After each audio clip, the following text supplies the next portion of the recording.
Thank you, Dr. Matikoshi. It is indeed a pleasure to be part of this Eco-Theology course. I'm indeed happy that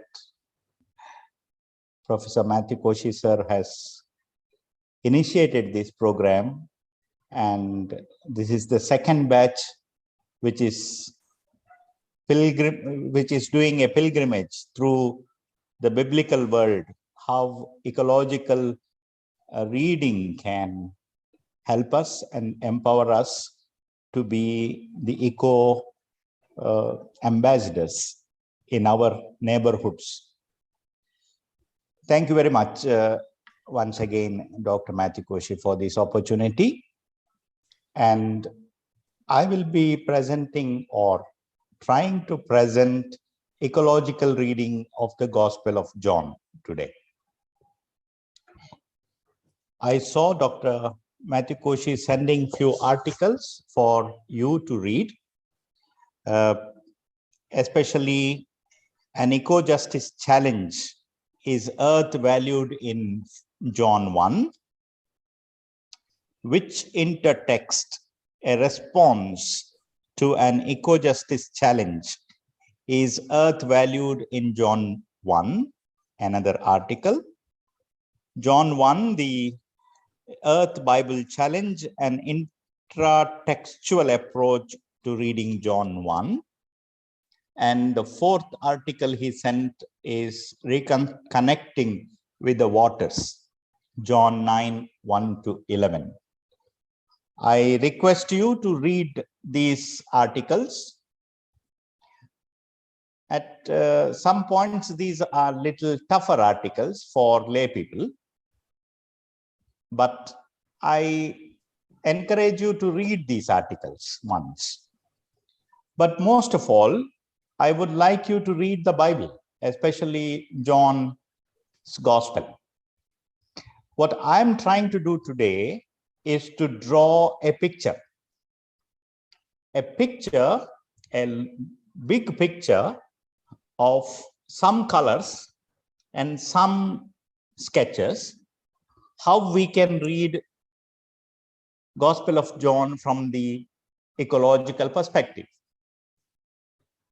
And I hope that this will empower you, enable you to read it yourself, read it more authentically in your own context. So let me try to read an ecological reading of the Gospel of John. I'm not following those 4 articles alone. I will use it here and there, but I would like to keep it as simple as possible. And I would like to try to be a simple but a profound reading of Gospel of John today.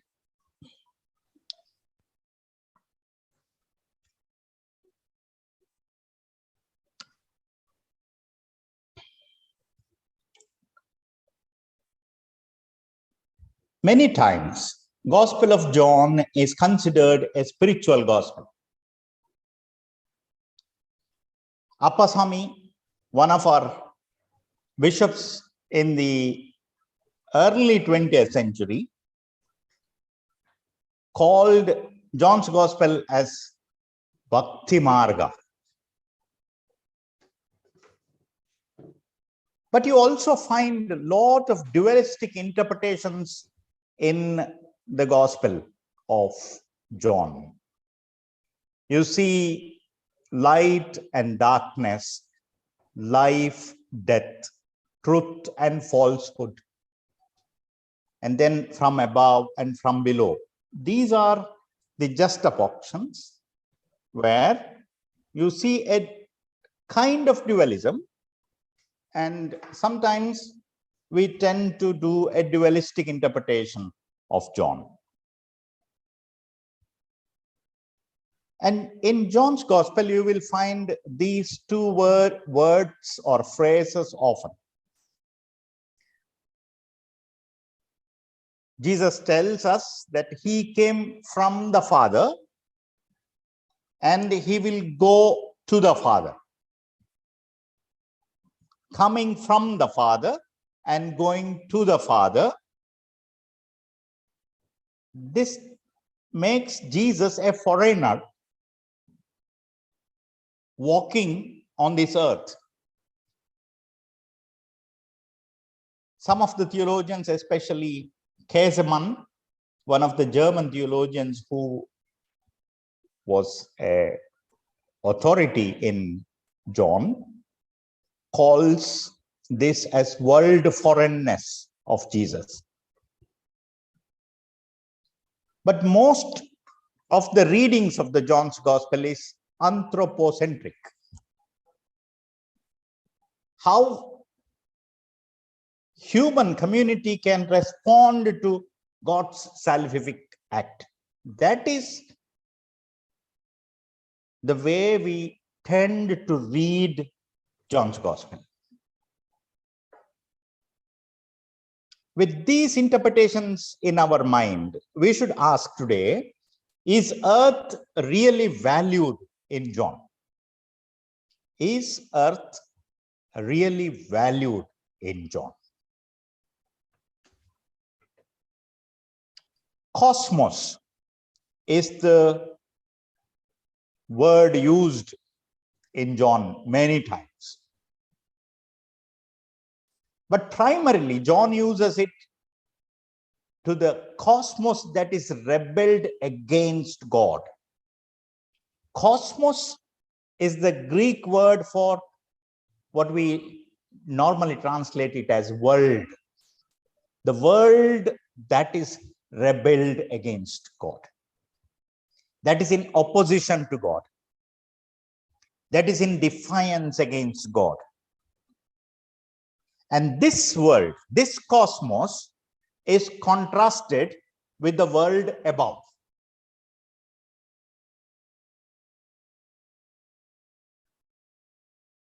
Therefore, the word cosmos is the world of human affairs.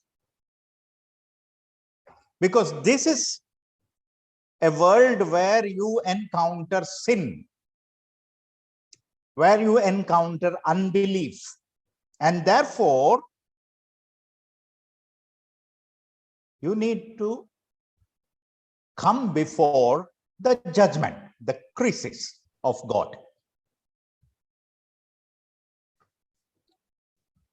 Therefore, John tells us that to this cosmos which is rebelled against God, to this cosmos of sin and unbelief, which stands in judgment before God, light comes and dwells. The light comes and dwells.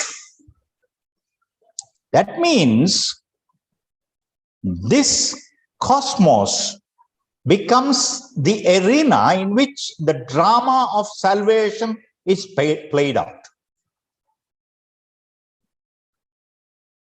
But if you read John's Gospel a little more carefully, then cosmos is not just the earth.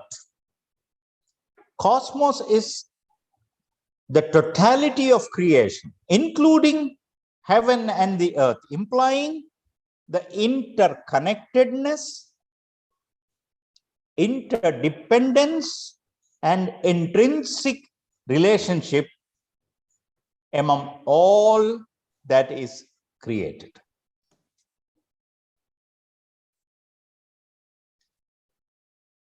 We should interpret John 3:16, a verse which we often quote, verse which most of us know by heart.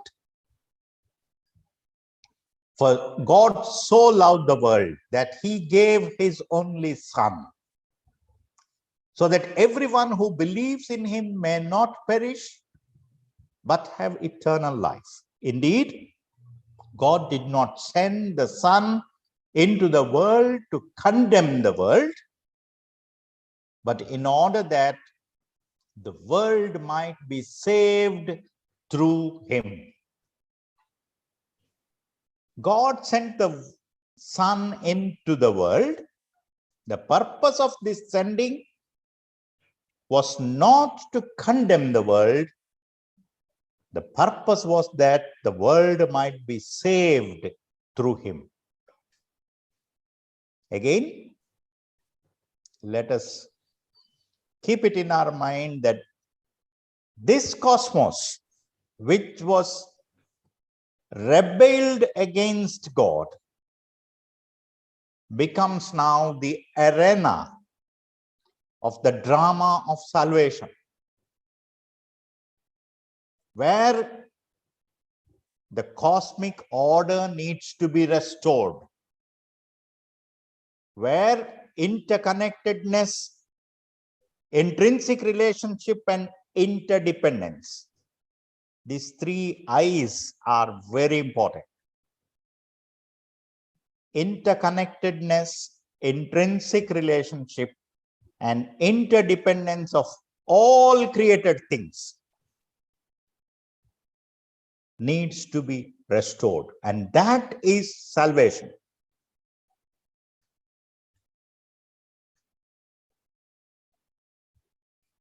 Therefore, you see in John, Jesus tells, but take courage, I have conquered the world. John 16:33. I have conquered a world that is rebelled against God. I have conquered a world of sin and unbelief.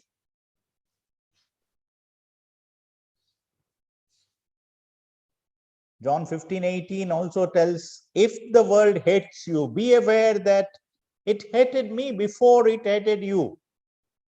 If you belong to the world that is rebelled against God, the world would love you as its own. Because you do not belong to this world, because you resist, and because you belong to the one who has conquered this world. But I have chosen you out of this world. Therefore, the world hates you.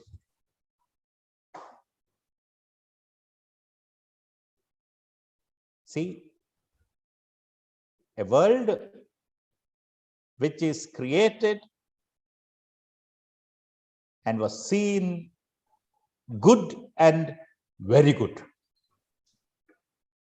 And then this goodness is negated through sin, unbelief, and therefore the world stands in judgment before Lord. But now you remember this verse. But Jesus never says or never prays that God should take the believers, the followers, the disciples out of this world. I am not asking you to take them out of the world, but I ask you to protect them from the evil one. That is a very important aspect we should remember. I'm not asking you to take them out of the world, but I ask you to protect them from the evil one. Human community and the mutuality of the earth and the whole creation. And human community has a mission in this cosmos.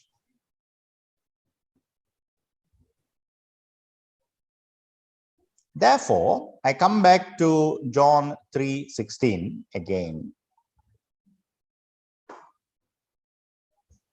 Giving. In Greek, the word is didomi. Giving, didomi, is the Greek word to give. is the key to the sustainable future. Is the key to sustainable future. In John 3:16, you read about God giving himself, God giving God's self. God gives himself completely. If you use St. Paul's language, he empties himself in Jesus. But in John, you also find, if you read John 10:18, Jesus tells the same thing. As my Father has given, I also will give myself. Son imitates the Father in giving. And if you come to John 10:30, Jesus says, I and my Father are one. This is the oneness of giving, in giving, oneness in self-emptying, oneness in kenosis, in becoming empty.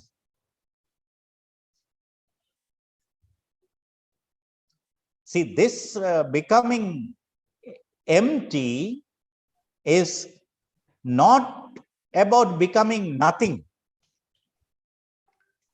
This is about reconnecting, revisualizing, and reimagining. 3 R's, remember, about reconnecting, revisualizing, and reimagining. The interconnectedness, intrinsic relationship, and interdependence. When you become empty, when you give yourself, the purpose of giving yourself is to understand, reimagine that interconnectedness of all things, intrinsic relationship of all things, and interdependence of all things. And there you become a life-affirming, life-giving, and life-celebrating community. In your giving, see, this is opposite to what normally we do. We put ourselves as I, ourselves as at the center, and we want everything. But this is the key. In giving, you affirm life. You celebrate life. You reconnect. You revisualize. You reimagine. And therefore, in giving, you imitate God. In giving, you imitate Jesus. In imitating God and Jesus, you build a sustainable future together. And this is the key to understand John's Gospel.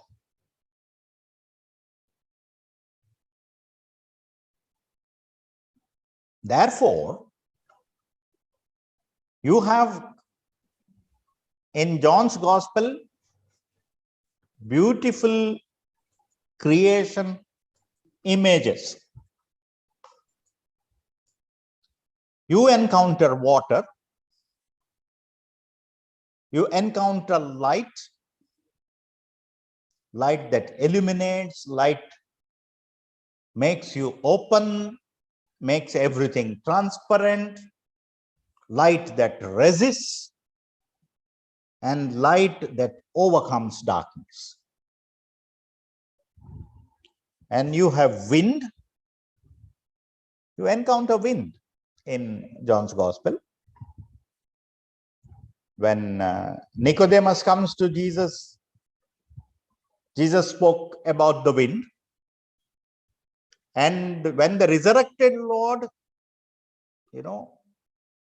meets his disciples in that evening on the third day, he breathes life or breathes upon them. And this is about mysterious and unpredictable wind. The word in Hebrew is ruach. Ruach means wind, but ruach is also spirit. Then in John's Gospel, you also meet or encounter the soil, the importance of soil. If you read chapter 9, Jesus uses this soil to heal the blind,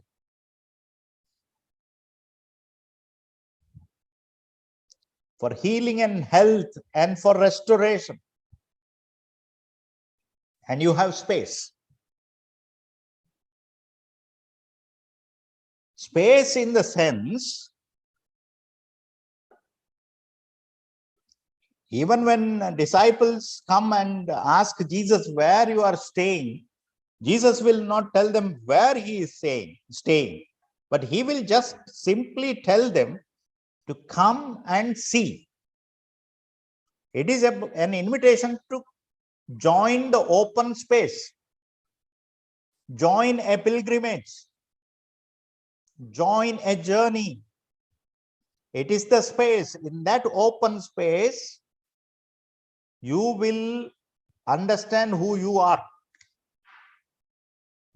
You just count these: water, light, wind, soil, and space. 5 elements. We normally say Panchabhutam. No? Water, light, wind, and soil and space. And this is what the gospel uses to tell us about creation and our interconnectedness and our intrinsic relationship and interdependence. Once you identify these things, you yourself can interpret John's Gospel.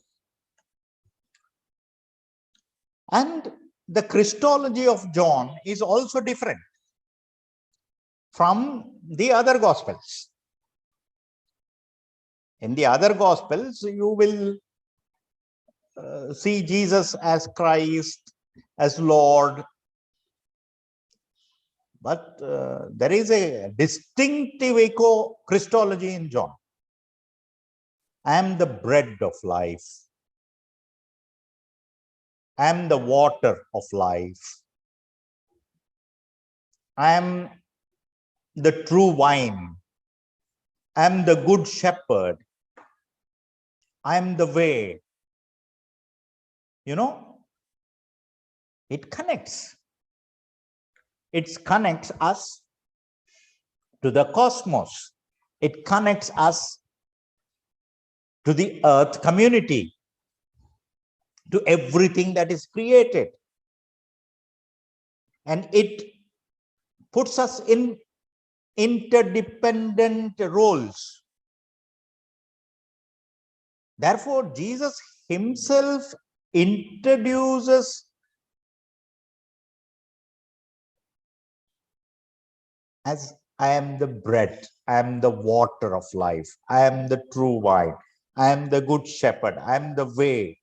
You see, creation imageries and Panchabhutam, that 5 elements. And now again, you see again the Eco-Christology, the sayings, 5 sayings, and 2 more sayings will come. I am the way, I am the truth, I am the life, all those things. I have left them, but these 5 very surely connects us to the Eco-Christology.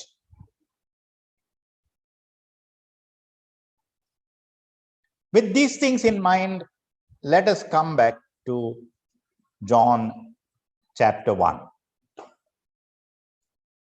The Logos hymn.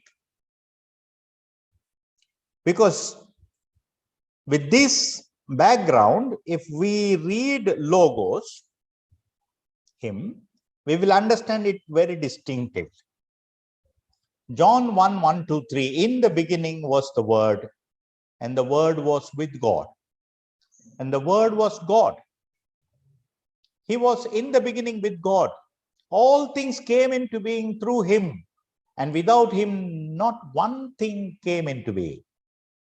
What has come into being? See here, creator and creation are together. Logos in Greek was the principle behind the creation.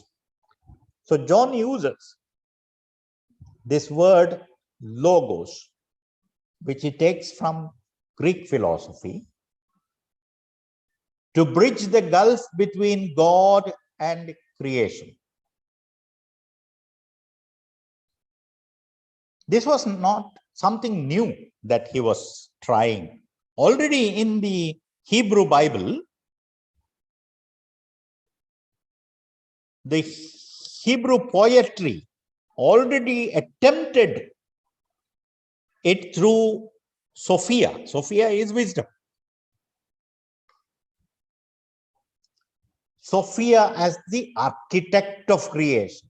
You know, Sophia was standing beside the Creator when he created everything.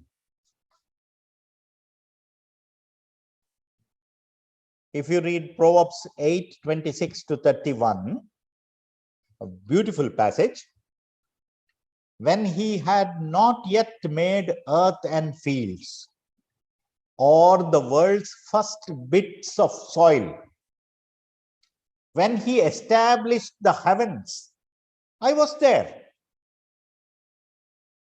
See, Sophia, I was there. When he drew a circle on the face of the deep, when he made firm the skies above, when he established the fountains of the deep, when he assigned to the seas its limit, so that the waters might not transgress his command, when he marked out the foundations of the earth, then I was beside him like a master worker, like a master worker, like an architect, like a master worker.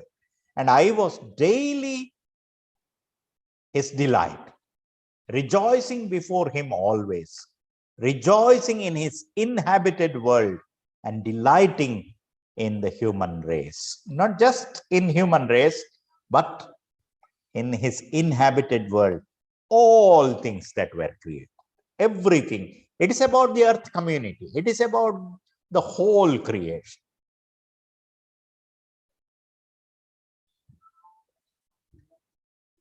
Here we see Logos as a relation to God and creation, with human community, within human community, and within creation. John 1, 3 and 4 says, all things came into being through him, and without him, not one thing came into being. What has come into being in him was life. The life was the light of all people. Therefore, the creation is good. The light shines in the darkness, and the darkness did not overcome it. That is the goodness of the creation. Light shines in the darkness, and the darkness did not overcome it.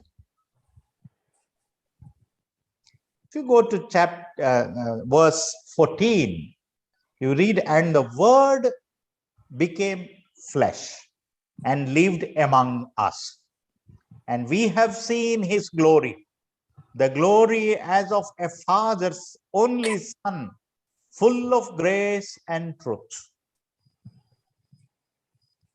here.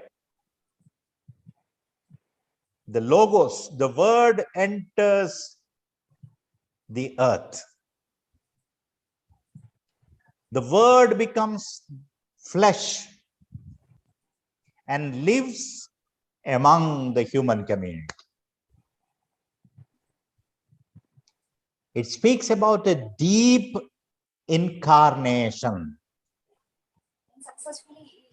where eternal and immortal entering into time, space, and becoming mortal.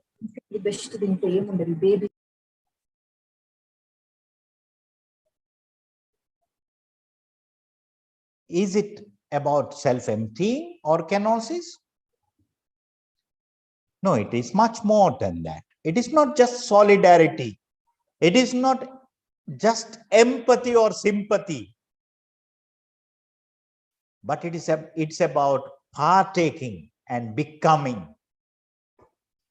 God took part in the human community. He became part of the created things. That is becoming. Most importantly, and lived among us can also be translated into English as the word became flesh and pitched his tent among us. The word became flesh and pitched his tent among us. If you follow that translation, then Logos pitched his tent and became a co-traveler with the earth community, a sojourner, a pilgrim. And this is what we see in John's Gospel.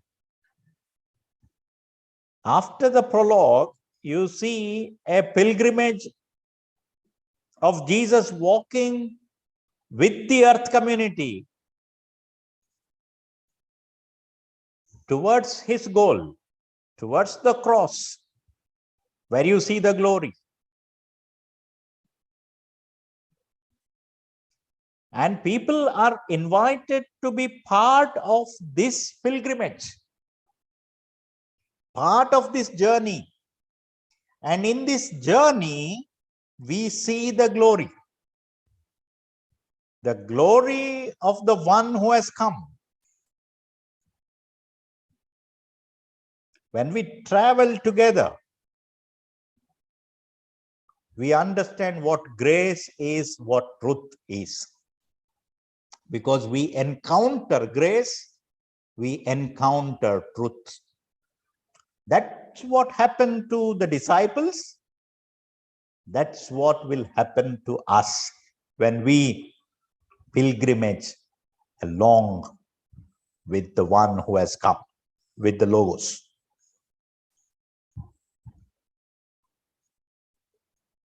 Therefore, when you read Passion and Resurrection of Jesus, you understand it very simply if you take this parable. John 12:24. This is the parable which will exegete, which will interpret, which will make it very plain what passion and resurrection is all about. Very small parable. If you read John's Gospel, you will not find many parables. Even those you encounter in John's Gospel are very small parables, 1 line, 2 line parables. This is the one which is most instructive one. Very truly, I tell you, unless a grain of wheat falls into the earth and dies, it remains just a single grain. But if it dies, it bears much fruit. The parable of the wheat grain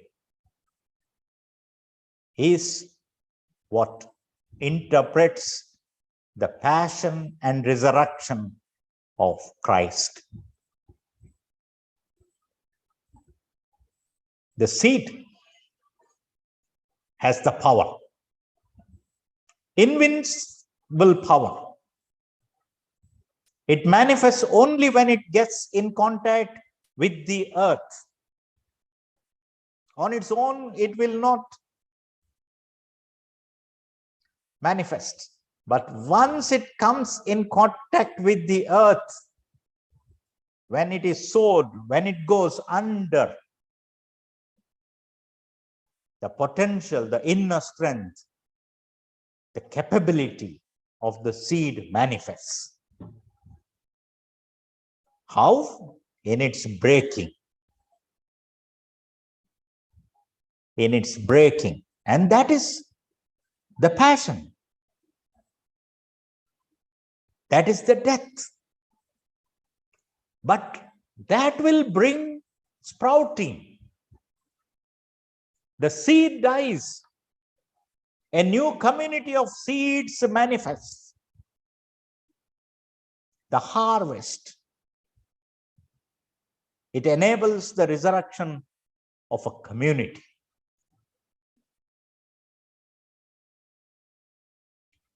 This small parable not only interprets to us the passion and resurrection of Jesus very ecologically, but also tells us our calling, about our mission. We need to be like grain of wheat.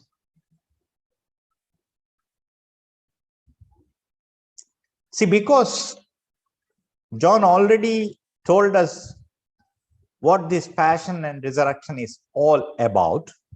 This is about a wheat grain.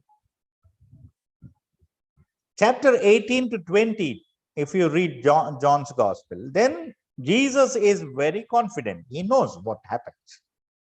In control, in the face of grave adversity, courageous, self-composed, in control over the situation.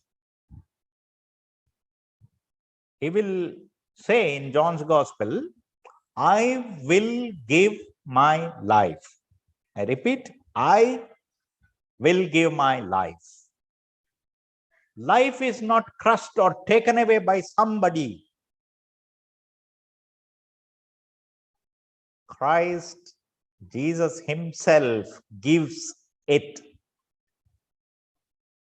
Given in order that new life sprouts. See, if you read the passion narrative of John, unlike the other Gospels where Jesus never speaks, Jesus converses with Pilate. He enters into a very deep discussion with Pilate. He was in control. If you read those things, he was in control. And if you read Jesus in Gethsemane, Jesus himself asked, whom do you seek? Jesus of Nazareth. I am he. Jesus was in control. And that is the same thing on the cross. It is finished.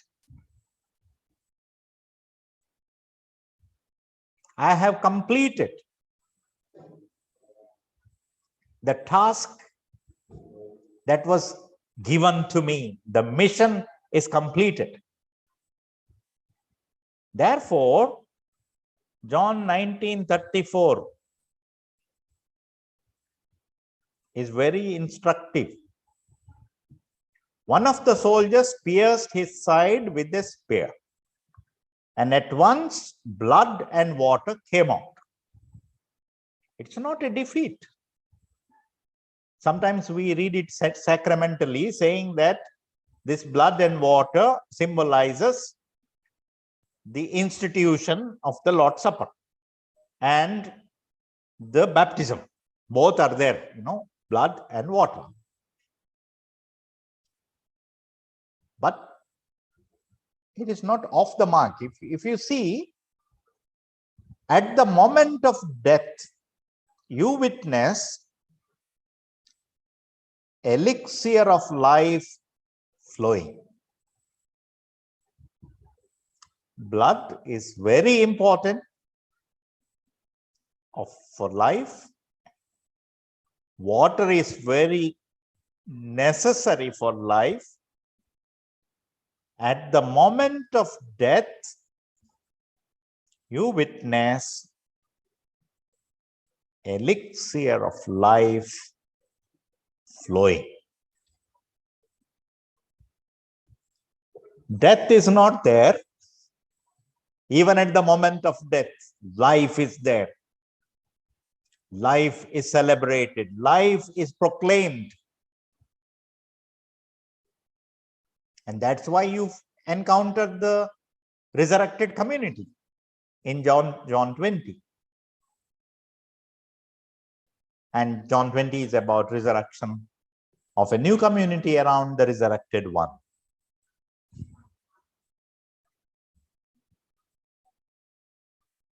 Therefore, in John, even the resurrected community is not an organization, not an institution. See, church, ecclesia, is not an organization, not an institution for John. For John, it is an organism. Again, very ecological understanding.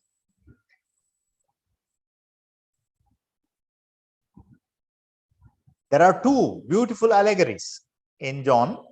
One is that of flock.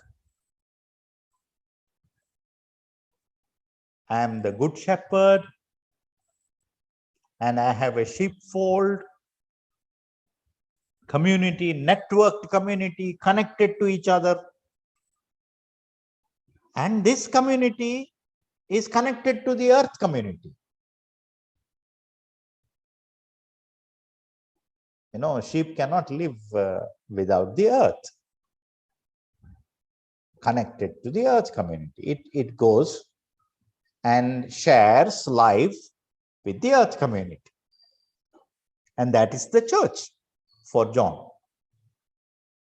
And then if you come to John 15, the vine and the branches. I am the vine. I am the true vine. You are the branches. The fruit is the consummation and sum total of the work of the whole vine.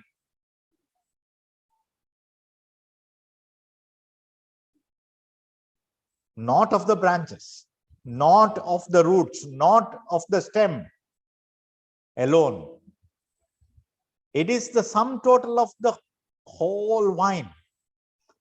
You understand again the three I's: interdependency, intrinsic relationship, and interconnectedness. Three I's: interdependency, intrinsic relationship, and interconnectedness within and to the whole earth community. It's very, very instructive. If you come to the sacrament of the churches, baptism, you don't listen about the word baptism anywhere in John's Gospel. No. But you have the symbolism of water. Everywhere. You encounter it many times. You encounter the water of recognition when Jesus comes to John the Baptist. Water of renewal, when Jesus goes to his disciples, washing their feet. Water of renewal. Unless I wash your feet, you have no part in me, with me. Renewal. Water of joy, I come back to chapter 2, water becoming wine.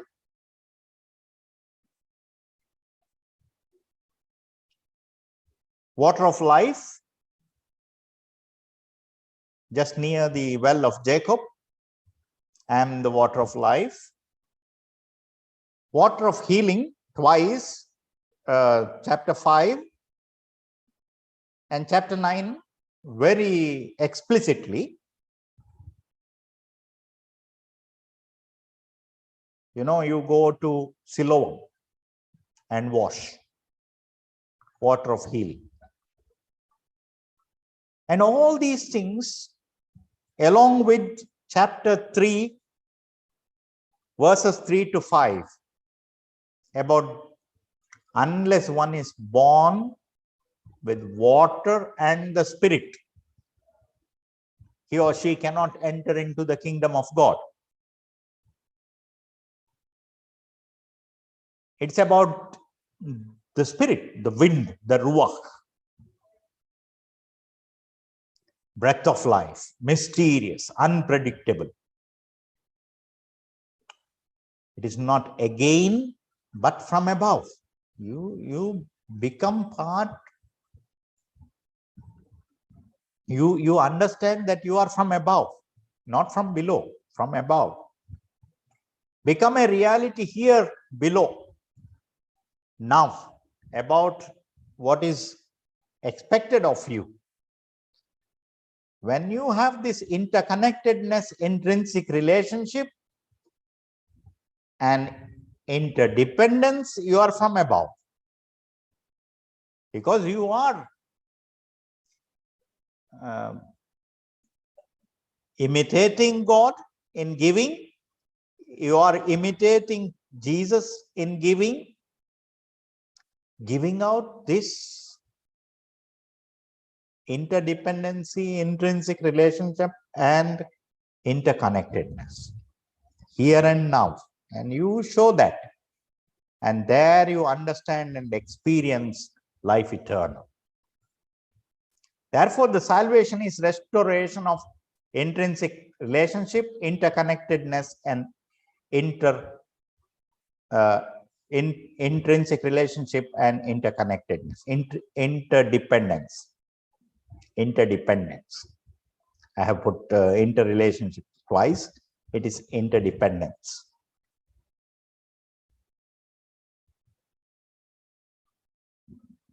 Therefore, this salvation helps us to understand and to have knowledge of being healed and being liberated. And that is baptism. That is new birth of water and Spirit. Then if you see, if you read the bread of life discourse about another sacrament of the church, and water into wine miracle or sign, this is the sacrament. Again, this sacrament is not there. Jesus does not celebrate the Last Supper with his disciples. He only washes their feet in chapter 13. No celebration of Last Supper.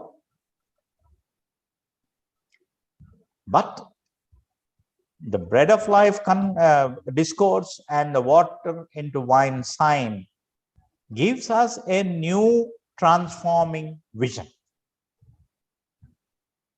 There was nothing, but from things considered common, you have everything. That is water into wine, a new transforming vision.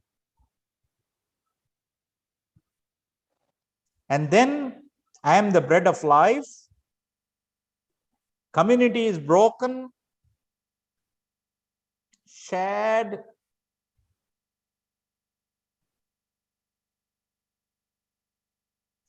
and such a community which is broken and shares, sustains, which keeps and collects will perish, but a community that shares sustains. Again, replicating giving, imitating giving. Community that is considered dead, from that community, elixir of life flows. And this is exactly what we need to understand. When we speak about the sacrament of Holy Communion, bread of life, or wine, the true wine, then it's about right to life and right to live. It is about sustainable life and building a sustainable future.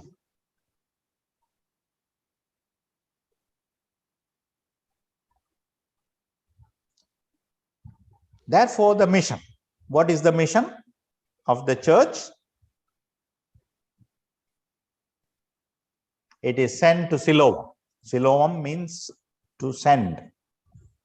Apostello. Siloam is to send.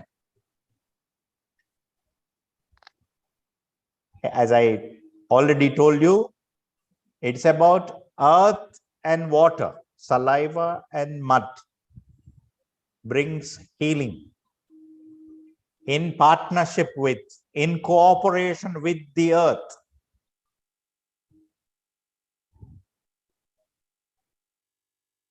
Therefore,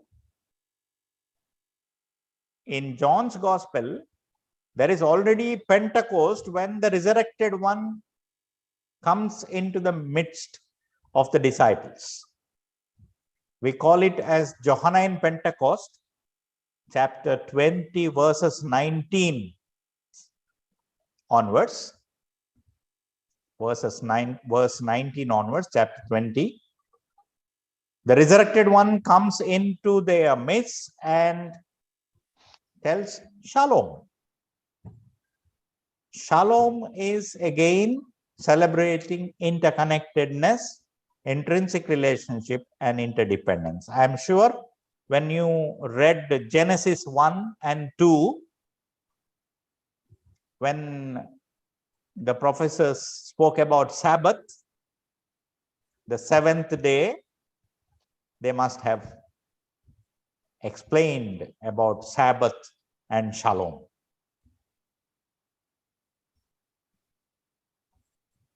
And then you encounter 3 R's here. John 20:22. When he had said this, he breathed on them, Johannine Pentecost, and said to them, receive the Holy Spirit. If you forgive sins of any, they are forgiven them.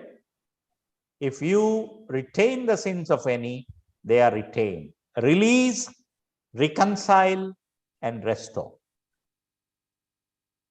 And this is the 3 R's. When we normally speak about ecology, we speak about reducing, recycling, and reusing. 3 R's. But Johannine 3 R's are release, reconcile, and restore.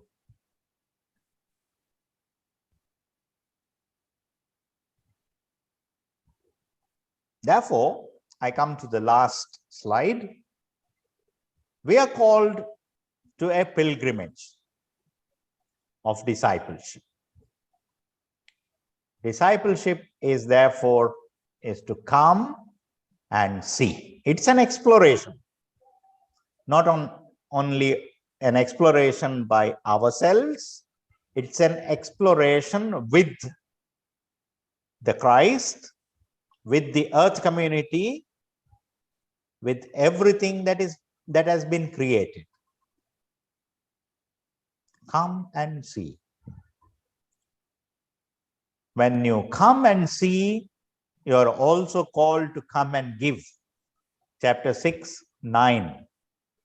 Again, as I said, that give is the key to understand the ecological understanding of John. Not only ecological understanding, but to understand John, you have to understand the meaning of giving in John.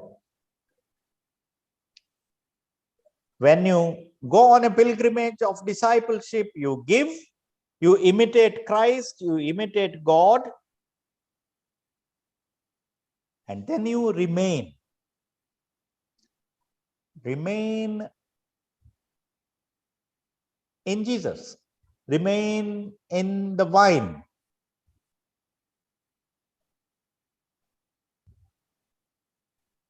You are connected to the earth, to the soil. You take water from the earth and you give much fruit. You bring joy, and that is discipleship.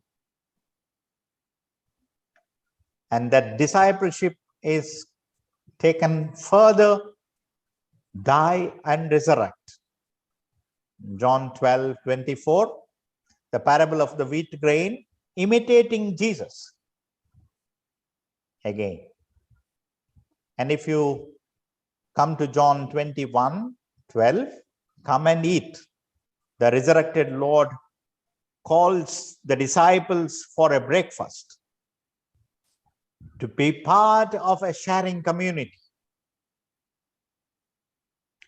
Being a disciple with the entire earth community. Sharing space, sharing life, building a sustainable community. Therefore, discipleship in John is a call to build a sustainable future. When you share space, when you share life, when you build a sustainable community, you build a sustainable future. Here I am, but I'm sure you will read John's Gospel again and again, many times. You will not only read it, but you will go through these images, these pictures by yourselves, and I'm sure you will understand John, you will understand Christ, and you will understand yourself and the earth community more and more, and become a disciple on pilgrimage. May God help all of us to be such disciples. Thank you. Thank you for patience.